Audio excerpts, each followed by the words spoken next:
Calico Health and Wellbeing Centre was set up as a social enterprise after I had been part of a learning clinic in the University of Cumbria during my degree.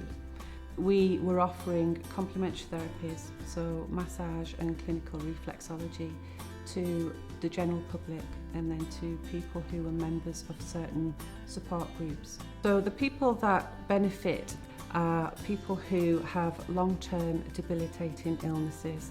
So we offer self-help tips and they can use those when in between treatments, and it's all about empowering people so that they can look after themselves in a better way.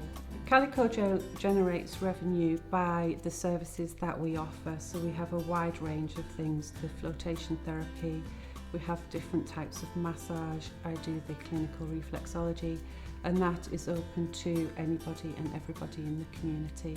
For the original social enterprise business, it was called Body Sense, and that was where there was 4 of us that were to develop the business.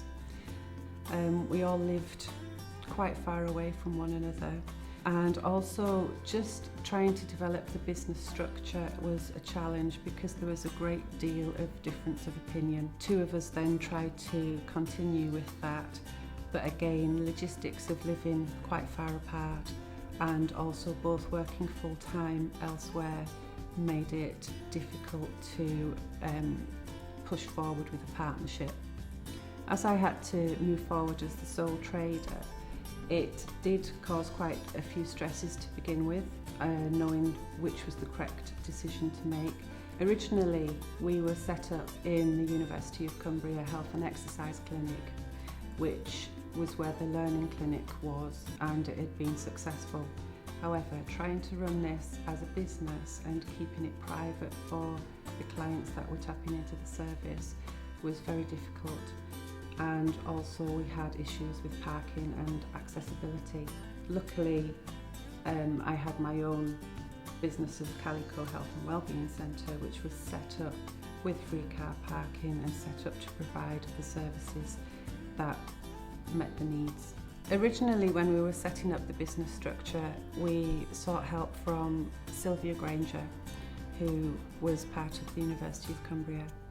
Also, one of the original members of the social enterprise was a lecturer, and she had access to people within business studies, and they also gave advice. If I was to give one piece of advice to a group of people setting up a social enterprise, it's to trust one another. When looking for a good premises for your own business, it's vital to do market research. Put yourself in the individual's position, whatever you're providing, and just think of what you would like to see. When working with other partners and trying to come together for the same aim, it's really important to listen and understand each other's commitments. I think higher education has got a big part to play in people setting up social enterprise, and I think they need to really engage in the social enterprises, find out a lot more about them and support them, and maybe access the service themselves.